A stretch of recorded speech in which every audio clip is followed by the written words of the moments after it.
ભુજની જાણીતી વેપારી પેઢી ગ્લોબલ ટ્રેડિંગના પ્રોપ્રાઇટર અને ઓથોરાઇઝ સિગ્નેટરી પ્રકાશભાઈ શિવજીભાઈ કોઠીવારે કોલસાના વેપાર સાથે સંકળાયેલા છે અને અલગ અલગ જિલ્લાઓમાં કોલસા ઉદ્યોગોને ફેક્ટરીઓને કોલસા પૂરું પાડવાનું કામ કરે છે અને સાથે સાથે ટ્રાન્સપોર્ટેશનના વ્યવસાય સાથે પણ જોડાયેલા છે. આણંદના Sunlight Pulp and Papers Private લિમિટેડના જે માલિક વસંતકુમાર લક્ષ્મણભાઈ પટેલ એમણે જે છે એ કોલસો પૂરો પાડેલો અને એ કોલસાના અવેજ અને ટ્રાન્સપોર્ટેશનના ખર્ચ પેટે ₹47 લાખ જેટલી માતબર રકમ જે છે 57 લાખ જેટલી માતબર રકમ જે છે એના ઉપર લેણી નીકળતી હતી અને આ લેણી રકમ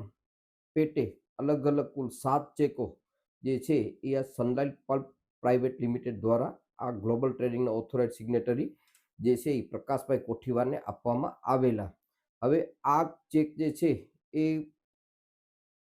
ચેક આપનારના ખાતામાં પૂરતું ભંડોળ ન હોવાના કારણે જે છે એ પરત ફરેલા,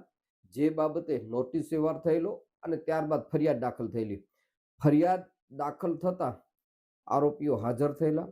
અને એમણે જે છે એ પોતાના બચાવ લીધેલા, પરંતુ નામદાર કોર્ટ દ્વારા એમના કોઈ બચાવ ગ્રાહ્ય રાખવામાં આવેલા નહીં અને નિગોશિયેબલ ઇન્સ્ટ્રુમેન્ટ એક્ટની કલમ 118 અને 139માં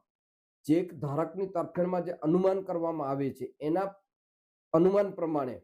જે છે એ આ ચેક જે છે એ કાયદેસરના લેણા પેટે આપવામાં આવેલા છે એ હકીકત રેકર્ડ ઉપર આવતા આ ઉદ્યોગપતિને ભુજના નામદાર અધિક ચીફ જ્યુડિશિયલ મેજિસ્ટ્રેટ